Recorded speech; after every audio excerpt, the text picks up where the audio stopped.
then if we've looked at freedom, we'll now look at equality. And this is a really complicated issue, but you can deal with it relatively simply in the sense that you could boil democracy down to, why is it the rule of the people? Well, because every person has an equal vote. It's one person, one vote. Of course, as we've said in the first lecture, being a person means normally you can't be a prisoner, you can't be a child, you can't be, in the past, you couldn't be a woman.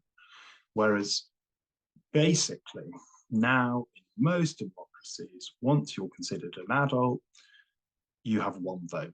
Okay, so for some people, that alone achieves equality. Each person has equal power.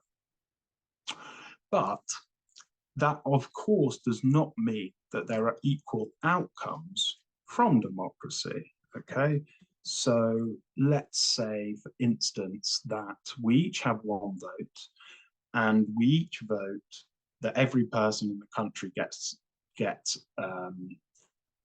X amount of power, or £10 more. The thing is that no one starts from the same level. Okay, so Ross Harrison talks about this, that some people start with a bit more power or a bit more money, and therefore democracy, giving everyone the same amount of power to increase their welfare or whatever it might be, does not produce equality in outcomes, because some people are already at a position of more power or wealth. So that's why on page 180 of the book, Ross Harrison talks about distinguishing between equal procedures and the equal outcomes.